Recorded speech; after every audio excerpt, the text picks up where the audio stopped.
Let's look at question number 10 of RACE-0 of the Secureum Bootcamp.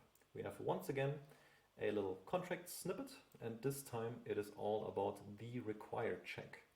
And the required check can only be this one. That's the only require we have in this code. And this require requires the success variable to be true.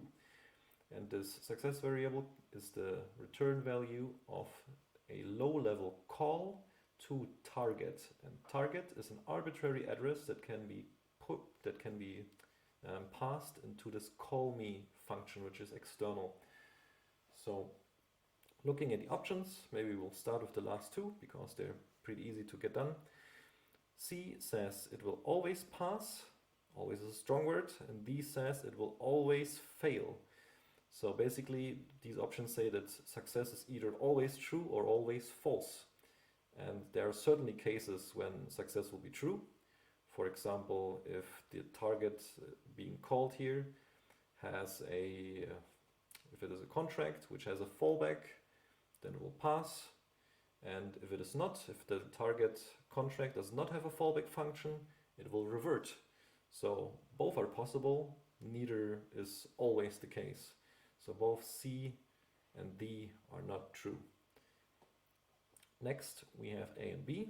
A says it passes only if the target is an existing contract address, and B says that it passes for non-existent contract addresses. And what is meant here by existing contract address is that the account that is being called, the target that is being called, is an account that has code. So it is a contract that we're calling. And A says that success is only true if the target is a contract that is being called. But from the previous questions, knowing that the best practice is to send either using the call, the low-level call with value, like this, which also works for EOAs, which are not contracts. So we already know that it will pass for non-existing contract addresses. Now, this is not always what we want. For example, if we are calling target dot, I don't know, withdraw within the code, then we do want this function call to fail if there isn't actually any withdraw function to handle this, or if target that we're calling doesn't even exist.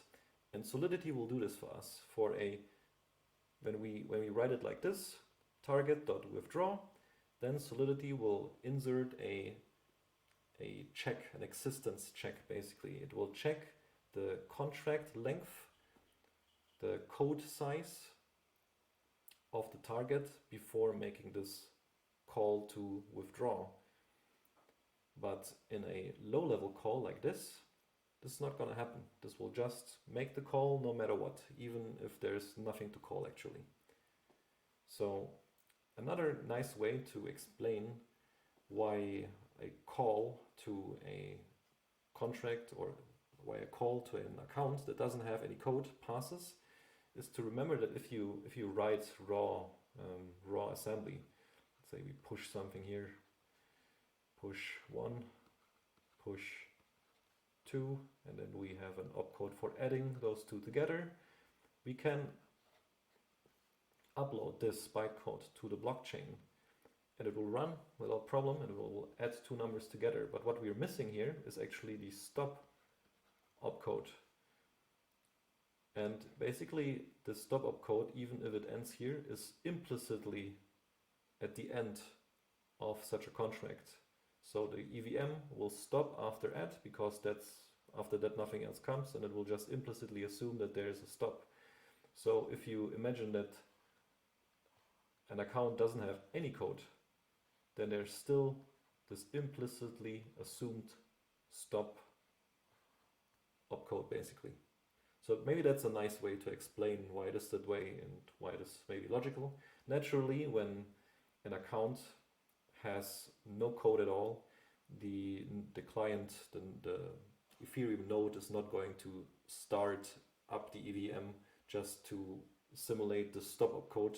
It actually checks is there even any code? And if there's not any code, then it just skips the entire EVM stuff and it just moves on basically. But I find this is a nice way to explain this. So that's it. Only B is true in this case.